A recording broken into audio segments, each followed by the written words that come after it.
seen through glass. Welcome back to my Porsche 911. Now, you probably couldn't tell from the shots you've just seen, but this car's had some more work done to it. It's had an upgrade because, yes, I've had the Porsche Classic PCCM Plus installed. Now, if that means absolutely nothing to you, don't worry, I'm going to explain everything later in the video. But whilst that part was being installed, Porsche loaned me a brand new manual 992 Carrera S. And jumping back and forth between the cars was really interesting because fundamentally there's been 20 years of development between the 996 generation 911 like this one and the 992 generation 911 like the one I was loaned. So yes, in today's video I kind of want to talk about the differences and maybe even some of the similarities between the two cars before then fully explaining this PCCM Plus unit. So whilst I head out of London in search for some twistier country roads, I'll show you some footage of that manual 992. Now I'm in the game, I was on the bench. First I was renting, now I'm collecting rent. Run it up. First it with the Beamer, now I want the Benz. Spending all the back like here I go again.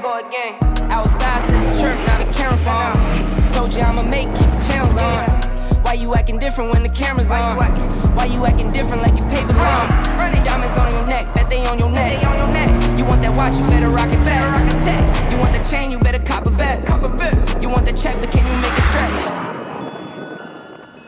So that was a few days ago, whilst this car was in getting the PCCM Plus upgrade, and I had a few hours to have some fun with that manual 992. You join me back in the present day, and as you can see, I've escaped London. So how do the cars compare? Now, I know haters will say that all 911s look the same. You can't tell if that's a 996, a 992, or a 70s 911. Well, haters, I would actually say that the 996 and the 992 generation 911s are some of the most unique Porsche have ever made. The 996 instantly recognisable from the dodgy fried egg headlights, which I've actually come to love, but clearly Porsche thought were a mistake because they immediately went back to the singular round design for the later 997 generation, and then still today it's that singular round design. The 992 instantly recognisable from the rear. It's got what I call a fat ass. It's big, it's bulky, it's bulbous, but it's modern, it's futuristic, and it looks different. So quite interesting that they both share that trait of being a little bit unique in their design. Now, there have been two fairly major changes for the 911 over the last 20 years that we have to talk about before we go anywhere. Firstly, the engine, because back in the late 90s, early noughties, your 911 Carrera S came with a naturally aspirated flat six engine. Initially a 3.4 litre, then later a 3.6 litre. That was a very nice Lotus Evora. Giving it some. In green. Super nice. Nowadays, the 992 generation 911 Carrera S comes with a 3 litre turbocharged flat six engine. Secondly, the steering, because back in the 996 days, you got hydraulically assisted power steering. However, for the 991 generation 911, Porsche introduced electronically assisted power steering. It was quite controversial at the time, but I think we've all come to realise, well, it's bloody brilliant, like everything Porsche do. So yes, 996 generation, hydraulically assisted, 992 generation, electronically assisted. Those are the two major changes. Let's crack on and discuss everything else.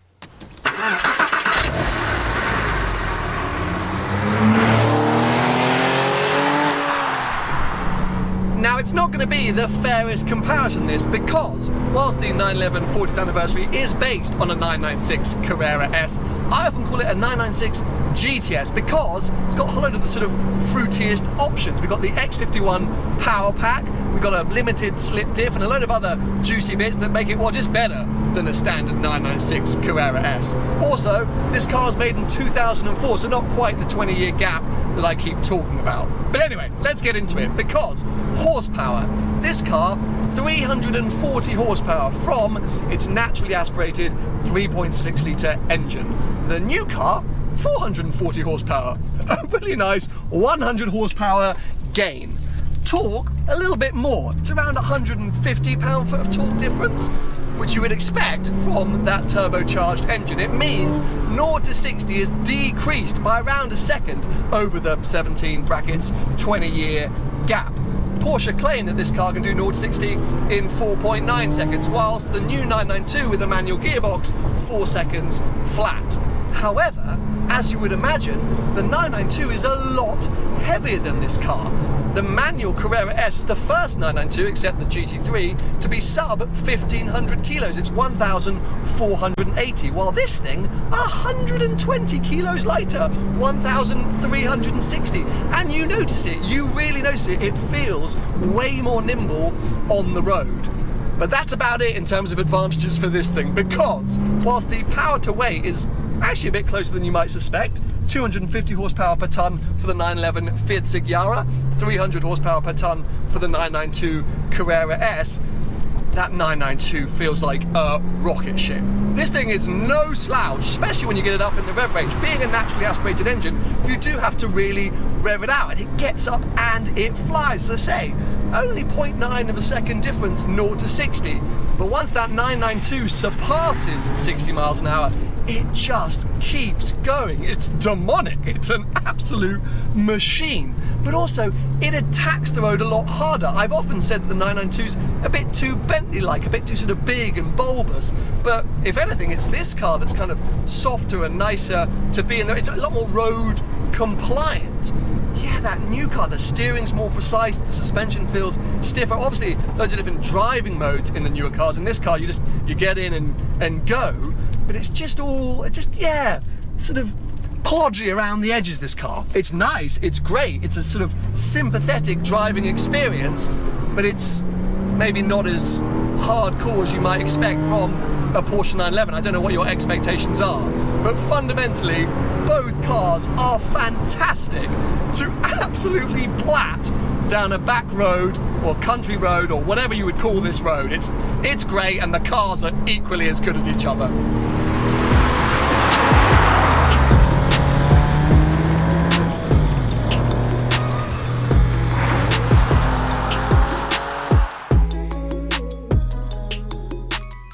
As you can imagine, it's not just weight that the 911 has gained over the last 20 years, it's also size. The new 992 is pretty much 100mm bigger in every area over a 996, and when I dropped that off to get the work done to it, there was a nearly identically spec'd 992 Carrera 4S on the forecourt. Now these days you don't get sort of narrow body and wide body like you used to do in the 996 generation days, where turbos and four-wheel drive cars were slightly wider. Now all 911s are the same size, and they're massive, at least in comparison to this. It looked like a Panamera, the 992, compared to my 996.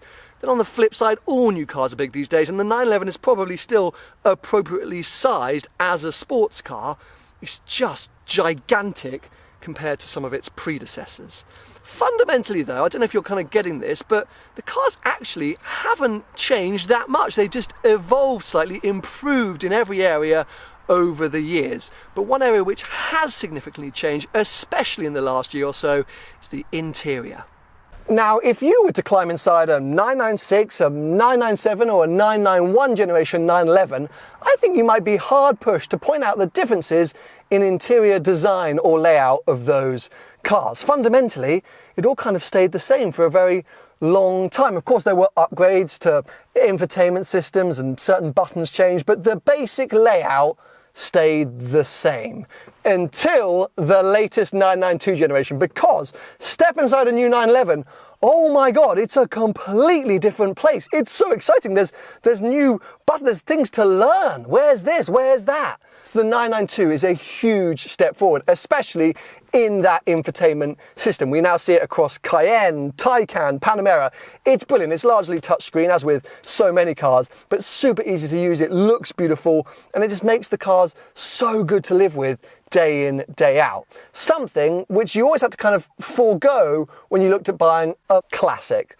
I'm a huge modern classic obsessive, and I just realised I have to concede on tech, infotainment systems when buying slightly older cars. Well, at least that's usually the case, because yes, let's come on to it. The Porsche PCCM Plus, Porsche Classic Communications Management. Essentially, that infotainment system, because that is not what came with the car when it left the factory. Whilst it looks perfect, completely in period, totally appropriate, it is not, because that's pretty much the same infotainment system I had in the 991 Carrera T I took on Drive the World. So let me just turn on the ignition, and it fires into life a touchscreen unit which has Apple CarPlay DAB radio, Bluetooth connectivity, all the things which you never usually find in a car from 2004.